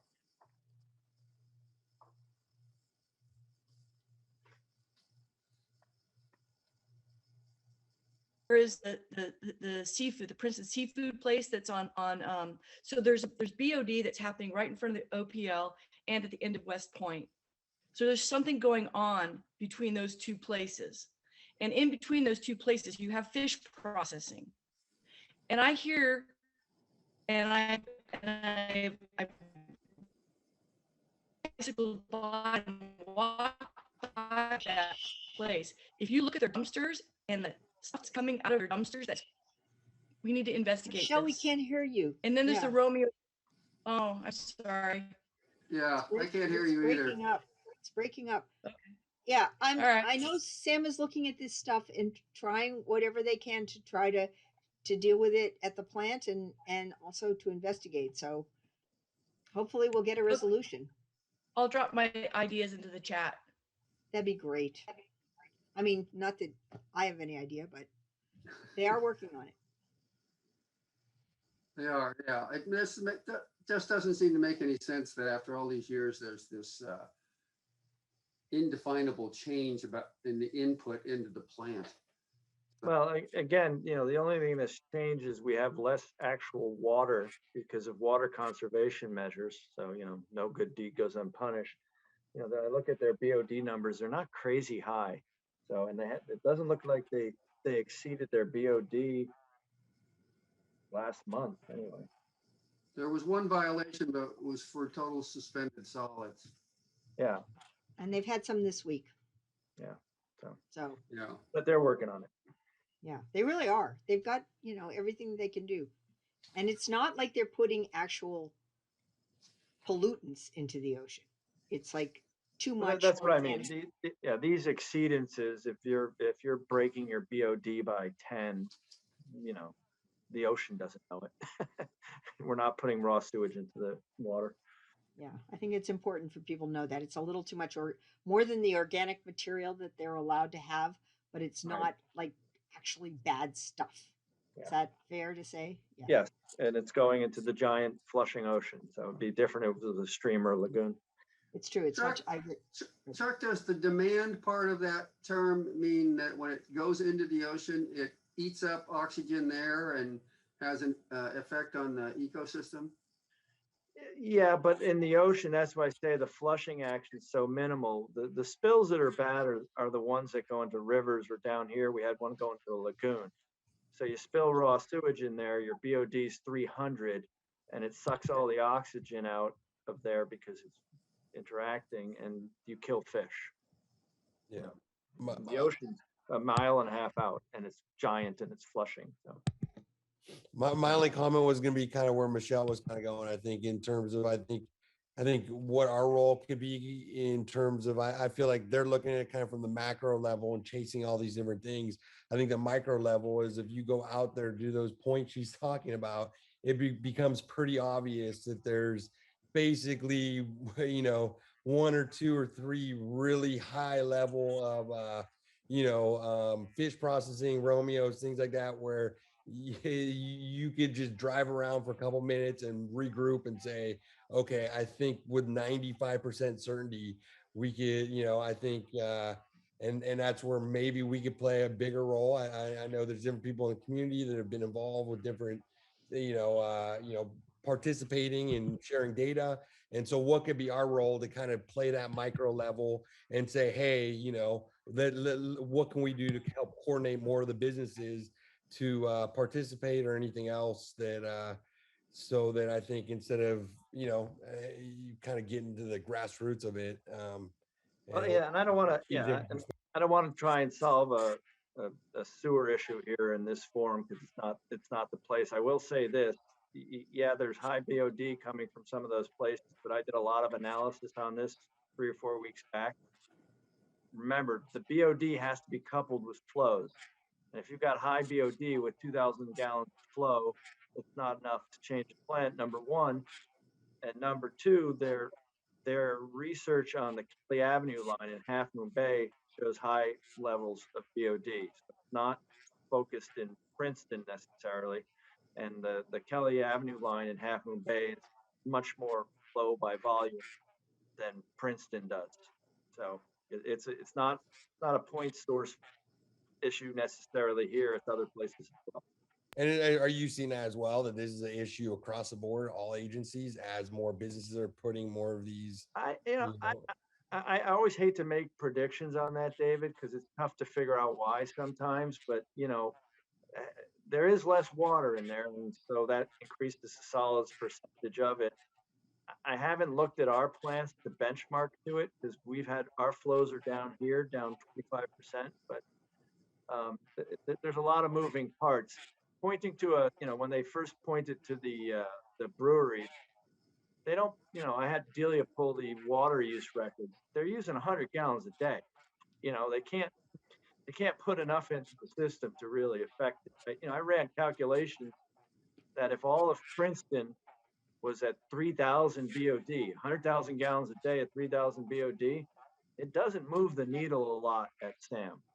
You need a lot of flow and a lot of BOD to move that needle. And they still, I think they're figuring out their aeration basins, and I think that's where the key will be. If they can get more than one online and get more efficiency there. But that's what the Brown and Caldwell study will tell us. Yes. So there's all I have on SAM. There's no sewer investigation agency we can turn to on this. Like Ace Ventura. Yeah. We're the sewer detectives. When I retire, David, I'll go into that. right. Just two things of interest actually were brought up by another director at May 24th meeting. Well, one of them is about on January 1st of next year, Recology and GCSD are going to be required to start diverting compostable food waste from the landfill stream. And her comment was, this is going to take changes in ordinances and procedures at our level, as well as with Recology and in their contract. And so it was advising that we need to be aware of this and have it ready to flow on January of next year. And the other one is not really only relevant to Sam, so I won't bring that up. But that's about it on Sam, I believe. I can't remember what this big asterisk is about. Okay, consent agenda, which is item 6, May 20th, 2021 special and regular meeting minutes. Item 7, June 2021 warrants. Item 8, April 2021 financial statements. And item 9, assessment distribution number 12-20/21. Does anyone have any items they would like to comment on for discussion? Okay, hearing none. This is consent, so no further discussion. Let's have a roll call, please. Wait, don't we need a motion? Oh, yeah, we do need a motion. I know. I think the motion is let's pass the consent agenda. I mean, consent, yes, the consent items. All right. Second, I guess. All right, Director Clark. Aye. Director Dye. Yes. Director Sukamel. Director Seaton. Aye. Director Marsh. Aye. Motion passes 5-0. Okay. Item number 10 is reports on seminars, conferences, or committee meetings. Nobody's meeting. That's I true. have just a quick one. I did do a presentation on GCSD Parks and Rec at the Half Moon Bay Parks Commission, and successfully derailed a hope that one of their members had that we would invest all of our funds in improving Carter Park. Well, I'm glad you I told them they're welcome to come to our park. Wow. That was the Okay. you were sharing. I have something. The Mid-Coast Council has a fire protection, fire suppression, and fire prevention ad hoc committee on which Len Erickson apparently is taking the lead. He's been contacting me about.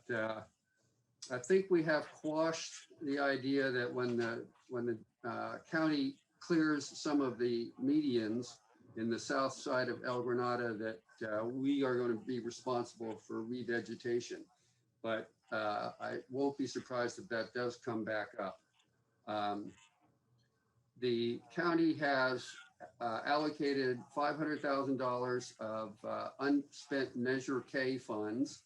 That's the countywide sales tax that was passed in 2016, I believe it was, or renewed in 2016. And they've allocated $500,000 to work on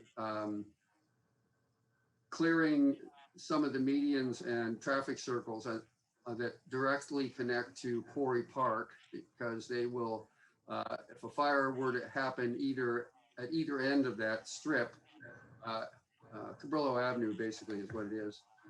It would be a fuse that would lead right to the park, or if the park were to catch fire, it would be a fuse that would lead right down into the residences. So that's where they're focusing their first $500,000 effort. Then the county has allocated $75,000 from some other fund to have RCD, and I believe CAL FIRE is in on this as well, to come up with a better plan for buffering upper El Granada from the eucalyptus trees in Quarry Park. And I believe, and I hope that they are also counting or including, there are numerous, 15 or 20 apparently, undeveloped lots along El Granada Boulevard up high that also contain their own eucalyptus trees that should also be treated. And then there's another $1 million that the county has. I don't know where that's coming from, maybe the state. They are, that will become available for this kind of effort, apparently right here in El Granada. And now we're talking some real money to get some real things done, but they haven't decided what to do yet. And they want to get more input from the fire marshal, from the fire district, and from CAL FIRE and their own arborists and tree specialists to decide where to focus that effort. And in support of that, Len and I went out actually this morning and did a census of all the trees in all the medians that the county hasn't already counted. And there's a lot of trees. And those the eucalyptus trees, the county uses 3 classifications at 4 feet above the ground, ones that are less than 12 inches. Then there's the medium size, or 12 to 24 inches, and anything more than 24 inches around is just called large. And I think they should have had a very large category, because some of them are 8 feet around. And their contractors are telling them trees of that size, with the amount of room they have to work, basically they could do 1 tree in a day if they work hard. And so we have furnished them with the population as of this afternoon. Len typed this up and sent it over to the lead person at the county. So now they have a census of all the trees on the medians. And we also did at the corner of the Alameda and Balboa, there's I believe it's 3 separate parcels that are just covered with like 50 eucalyptus trees and 20 other pine and cypress trees. And that also would be a flashpoint in any kind of fire. So we gave them those numbers as well. And where this will go, I don't know, but I hope it's worth the effort. The county is actually talking about taking out almost every eucalyptus on county property. So that's going to make a huge difference in our community. So we may want to talk about here about whether we want to take any responsibility for putting in native plants after all this work gets done. But we have a lot of time, I think, before we have to discuss that. So that's that.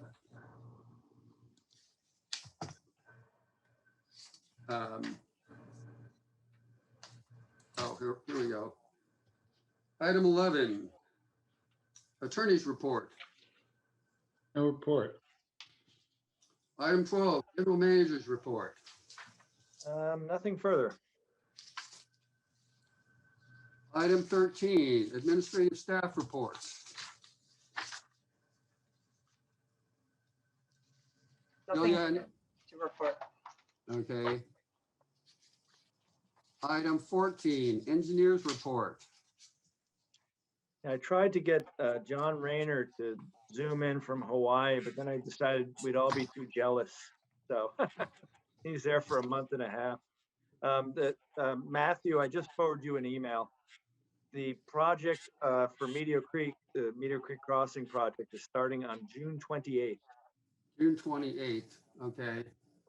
Let's So see. I just forwarded you an email from John Rayner, because Matthew has going to do something for us. But that's all I got, unless Barbara, you got a question? Well, not really a question. I just wanted to say that Devaney Construction has been doing all the sewer repairs, and I think Nancy passed along to me a compliment from someone, which is my my perception as well that they have worked really hard. Those guys are out there. They're never fooling around and they're getting the work done. It was really interesting to see how they did it. The way they put the pipe through and busted the pipe and so forth. I think they've worked really hard just for the community. They're now finished with Alhambra. And I think all that remains in this part of the project is Palma. So that should start on Monday. So today they were just patching the road on Alhambra. So I don't know if you can do it, but someone should pass on some community compliments on the job that they've done. It was a friend of mine who lives on Isabella said she was very impressed with how conscientious they were about leaving a travel lane open on either side of their work, and how fast they worked and how clean they left everything behind them. But she thought they did a terrific job, and it's something that could have been really disruptive. Well, I've heard they've had a certain project manager riding herd over them the whole time. They definitely have a supervisor. I think he's referring to me because I. Yeah. I think I am. Yeah. PG&E has the same project manager. Yeah, and they still had open pits on Isabella today, and they've generally done a good job. Although I could complain some about their traffic control, but it's hard to do on these. Yeah, they're moving along. Well, a lot of firms would have a traffic person at the critical spots with a sign, but they've been moving their signs around, and I think drivers occasionally get confused when they leave a no left turn or closed sign out that doesn't need to be there. But other than that, yeah, they're moving right along. And then I was able to pick up a piece of the pipe from one of the laterals, and I showed it to our archaeologist president and to Chuck, and we think they may be replacing the 1920s original pipes, and that's really interesting that they've lasted so long, and they actually look like they're not in bad shape. And then I asked them to give me a piece from down in the street, and they gave me a little piece, and it matches the piece that I had from the lateral. So, we are replacing really old lines. Yeah, well, clay pipe gets a bad name, and an engineer explained this to me once, and he goes, at the end of the day, you make clay pots, and they last, Matthew, tell you, thousands of years, tens of thousands of years, whatever. Some of them have lasted tens of thousands of years. Yeah. Right. So it's underground. Yeah. Yeah. Their main problem with those lines is the joints. Well, they've got a joint every 3 or 5 feet. So. Right. Yeah. And that's where the movement takes place and where the roots get in. So right. The big advantage of continuous plastic pipes is no joints. Yeah. Absolutely. And then, it's worth realizing that when the Palos Verdes, sorry, wrong community, when the Ocean Shore Railroad came in and tried to set up the area for development, what they put in was curbs and gutters and sewer lines. And that's what they thought was important community, which when you think about it is kind of, not necessarily what you'd expect. And so these are the lines that they put in, and we're finally reading them more than 100 years later. Yeah. And so our compliments to Devaney. I think they have done a pretty good job of. Yeah, I'll forward that on. Good. Okay. Future agenda items. Does anyone have any additions or suggestions? Hearing none, I am going to abandon this meeting. We're going to go back into closed session, right, Matthew? Oh, yes. We're going to close the open meeting. We had a ray of hope there, and then the lawyer just dashed, Everyone has their job. Cold water bill. Yeah. All right. We will adjourn the open meeting, and we will reconvene. So I'm just gonna kick people off right now. Okay. Thank you for attending, those who attend. Thank you, Fran. Thank you, Michelle.